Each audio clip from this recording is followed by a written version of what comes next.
koko icyamamare cyacu Brucemelodie itaha iwacu cyari cyafunzwe kikaba kirekuwe, yewe ni mu kirebe kuri stage, dore amafoto atifoto kubita ifoto yerekane yongeze kubita ifoto aho ni kuri stage, yewe koko umunyarwanda yaravuze ati nta cyabuze Impara gucuranga, irebere Brucemelodie koko ubwo akirekurwa ahise yirerekana kuri stage aho agiye gukorera igitaramo kiwe, nta cyabuze Impara gucuranga n'ubundi aragikora, hashye atwikirira ibi, yumvira abantu bakubise buzuye.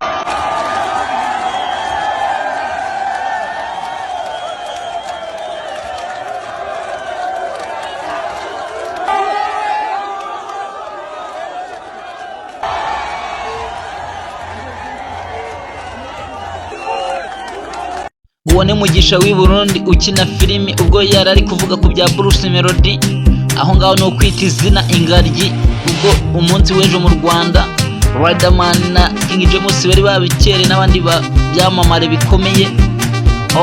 Brucemelodie Burundi agwatwika gashya nicyo cyamujyanye. Jeannette Kagame ubwo Yaraye kumwe na Miss John na Miss Naomi, ubwo Paul yejo bibukaga ishyingurwa ryiwe.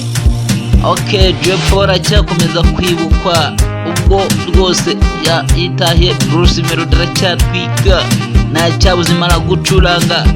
Paul turakwibuka cyane rwose muvandimwe wacu, twishime, nta cyatuza kukwibuka, kubita twika mwana Brucemelodie wacu, tahi wacu twika wowe ya The Ben, ubwo amaze gusinya amasezerano.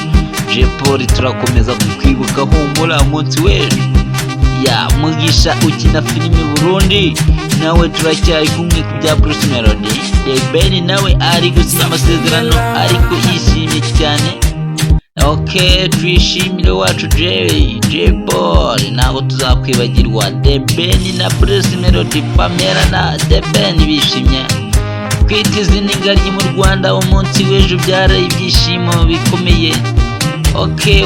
tukibuka dukomeza, ntabwo tuzibagirwa stage ya Brucemelodie Burundi n'ibyamubayeho, ntabwo twakibagirwa ibyamamare byacu byose bigenda bitwiyereka, ntabwo Brucemelodie ibitaramo byawe biri gukubita bitwika bihamanuka.